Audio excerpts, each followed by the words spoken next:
That was great. I'm a bit emotional after hearing all this. You know, compassion, empathy, and love. Something I didn't know what kind of looked like. And I was quite lucky that I met someone who was compassionate towards me. Now, Brick Lane is quite dear to me because most of my using was done in Brick Lane. A bin chute where most probably for one could be most probably the harshest place was my safe space because I couldn't go to other places where I felt kind of safe. And it broke my heart. And every time I used to come out of there and I used to think, oh my God, look where I've ended up here. And someone found me, and I'm here today. You know, I believe that I've been saved. You know, I'm a savior now, and I believe I've been through so much in my addiction. Yeah, I couldn't find a way out. I didn't know how to even speak to people. You know, and knowing all of that, I've managed to find myself in this organisation again. And, you know, I love what I'm doing. I'm able to communicate with people, go and meet people, try to get them to come to our groups, and hopefully that's working well. Speaking in events, something that I could never dream of, you know. So that's a little brush up of me. Should we try something? Most definitely. Okay. Oh, this is in tune. Yeah. Just give me a little second. Okay. Tell us about the shoe behind you. Okay. All right. I'll tell you about the shoe behind me. At that time when I think, sorry Ed, but Ed was the gentleman who actually found me when I was out there. And I remember it was around about November time and stuff like that. And it used to rain quite a lot. And I used to be in the rain because I didn't have a place to stay. And I remember my shoes would always be wet, you know, and I couldn't shake off that memory. So I remember coming here and I thought, what item can I bring? What item can I bring here? And I thought, it just come to me.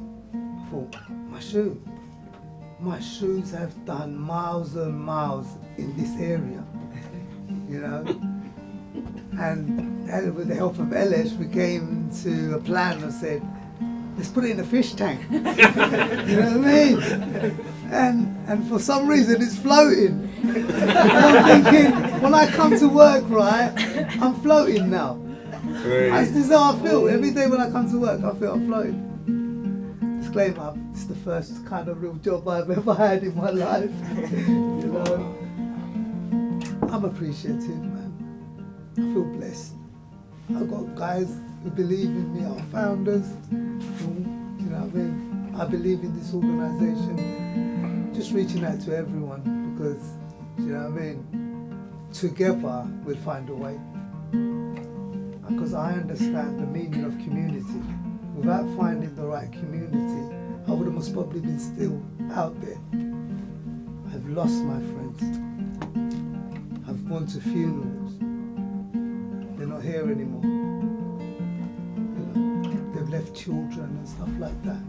I didn't want to be that sadistic, but I was so close to it.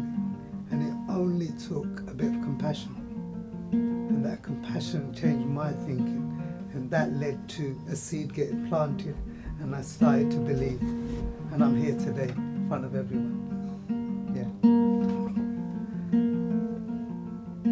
The other day, I was thinking about my life, how far I've come. I was stuck in a maze for so long. Pissy alleyways and bin chutes. That was my destiny, that I thought. Things started to change. I met people along the way. My tears have started to become laughter. I started seeing with my heart. I've got compassion again. I learned this along the way. I speak to people. People listening to me.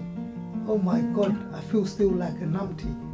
But how do people find strength as I walk through these lonely brick lane streets? And I used to sit down with a lot of the girls who used to do the night work here. And I couldn't find it in my heart to ask them, why are we doing this? And I remember seeing someone and they were telling me that they didn't find any hope in anything else. Some might say that it was a lifestyle choice. I challenged that person to spend one day with me here and ask those people, was it a lifestyle choice? That every other day they have a black eye. For £20, they're willing to risk their life. It's not a lifestyle choice. How dare you? Pain and anguish, that's all I knew. And it's going to change into compassion and laughter. Thank you. My name's Khosru. We are the